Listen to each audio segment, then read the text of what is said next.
যাবগৈ লাগিব আমি ৰাম মন্দিৰলে। হেল্ল' এভৰিৱান, কি খবৰ আপোনালোকৰ? ভালে আছে না? ময়ো ভালে আছোঁ আপোনালোকৰ আশীৰ্বাদত। আজি ৰাতিপুৱাই ব্লগটো আৰম্ভ কৰিছোঁ আৰু ৰাতিপুৱাৰ কামখিনি মই মোটামুটিভাৱে সমাপন কৰিছোঁ। মানে গোটেইখিনি কাম যিখিনি মোৰ ভাগৰ কৰিবলগীয়া কাম সেইখিনি কৰি একদম আজৰি। আৰু মই দেখিছেনে একেবাৰে ওলাই মেলিও ৰেডি। মানে মই ওচৰতে যাম, আমাৰ ঘৰৰ ওচৰতে। মই যিহেতু অযোধ্যা ধাম গৈছিলোঁ ৰাম মন্দিৰ দৰ্শন কৰিবৰ কাৰণে, আৰু আমাৰ ওচৰৰ মানুহখিনিৰ কাৰণেও অকণমান প্ৰসাদ আৰু কিবা কিবি সৰু সুৰা বস্তু লৈ আহিছোঁ, সেইখিনি অকণমান দিব যাওঁ। গতিকে আপোনালোককো লৈ যাম তালৈ। মানে মানুহখিনিও মানে এটা আশা কৰি আছে তো, মানে মই এই অঞ্চলৰ পৰা ময়ে প্ৰথম গৈছোঁ, গতিকে সকলোৱে এটা আশা কৰে অকণমান প্ৰসাদৰ কাৰণে। গতিকে সেইখিনি দি থৈ আহিম আৰু আপোনালোককো লৈ যাওঁ বলক। অযোধ্যা শ্ৰী ৰাম মন্দিৰত গৈ আমি যিটো মানে বুথত এনেকৈ প্ৰসাদ ভগাব আহিছোঁ। আৰু চাওকচোন মানুহখিনি উৎসাহ উদ্দীপনা কেনে লাগিছে। জয় শ্ৰীৰাম, জয় শ্ৰীৰাম, ফটো এটা দেখাই দিয়ক একবাৰ।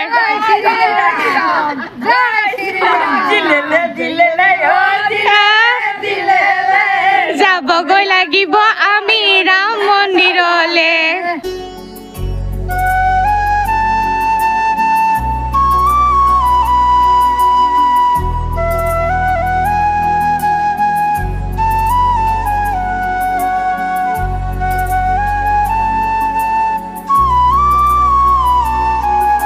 মানুহখিনিক প্ৰসাদ দি থৈ আহিলোঁ, মোটামুটিভাৱে হৈছে আৰু অলপ জেগাত দিব আছে, সেইখিনি মই দিম অহাকালিৰ মানৰ ভিতৰত।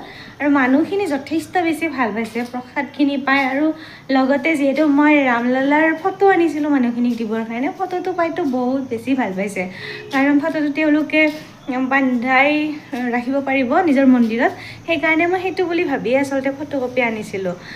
বহুত ভাল পাইছে। আপোনালোকেতো দেখিলেই মানুহখিনি উৎসাহ উদ্দীপনা, মোৰো যথেষ্ট ভাল লাগিল। আৰু এইয়া আমাৰ ৰাণী, চাওকচোন কি কৰি আছে ৰাণী। কি কৰি আছ মা? কি কৰি আছ? ক'ত যাই আছ? এই ক'ত যাই আছে চাচোন তাই, ক'ত যাই আছ? হা? ৰ'বা উঠিম ৰ'বা।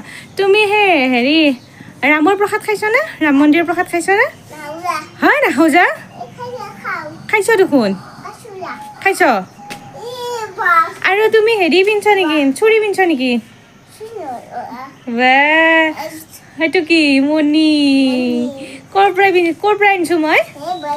বাজাৰৰ পৰা, ৰাম মন্দিৰৰ পৰা। ভাল লাগিছে না?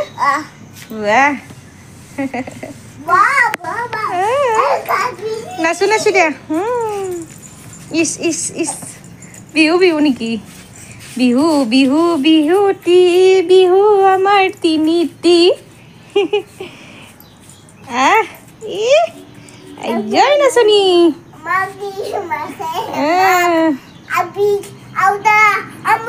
এই মজা।